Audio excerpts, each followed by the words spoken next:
जैसे आपने सुना कि अल्लाह के रसूल सल्लल्लाहु अलैहि वसल्लम ने हमें अपनी ज़िंदगियों में कब्र की तैयारी करने का हुक्म दिया है।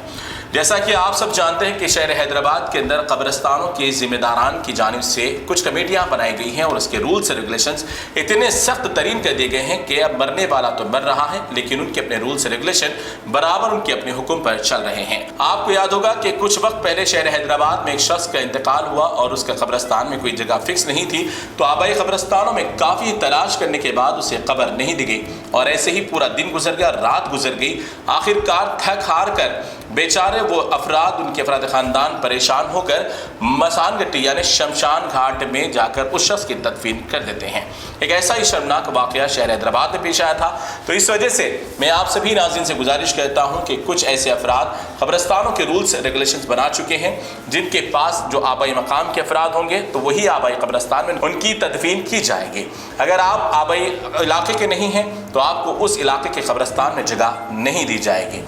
अब पता नहीं किसकी ज़मीन किसकी खमीर कहाँ पर है और कौन कहाँ पर दफन होगा, लेकिन ज़िम्मेदारान जो लाजवाल हुकूमतें करते हैं उनको इतना भी अंदाज़ा नहीं कि घर में मैयत है, परेशान है, लेकिन वो अपने रूल्स रेगुलेशन पर कायम हैं। तो आप अगर जिस तरीके से अपनी ज़िंदगी में बेहतरीन शानदार घर की तैयारी कर सकते हैं और कहीं पर भी आप ज़मीन ख़रीद कर अपना घर बना सकते हैं, लेकिन मरने के बाद सिर्फ आपको 2 गज ज़मीन के लिए दर बदर फिरना पड़ेगा। तो अगर आपको दर बदर नहीं फिरना है, आपकी मैयत बड़ी आसानी के साथ दफनाया जाए और आपके अफराद ख़ानदान को आपकी मैयत के वक्त परेशानी ना हो, तो आप सबसे पहले आप जिस मकाम पर रहते हैं वहाँ पर कोई कब्रिस्तान मौजूद है, अगर उसके कोई रूल्स रेगुलेशन है तो फ़ौरन उसको फॉलो करें। वहाँ पे जो भी ज़िम्मेदारान हैं उनके आप जाकर तमाम तफसीलात हासिल करें, वरना फिर ऐसा होगा जहाँ पर आप 500 गज का घर अपनी ज़िंदगी में बनाकर बड़ी आलीशान आराम ज़िंदगी से गुजार चुके हैं, लेकिन मरने के बाद आपको सिर्फ 2 गज ज़मीन के लिए किसी के हाथ पाँव जोड़ने पड़ेंगे, तो यह आपके लिए परेशानी का बायस बन सकता है।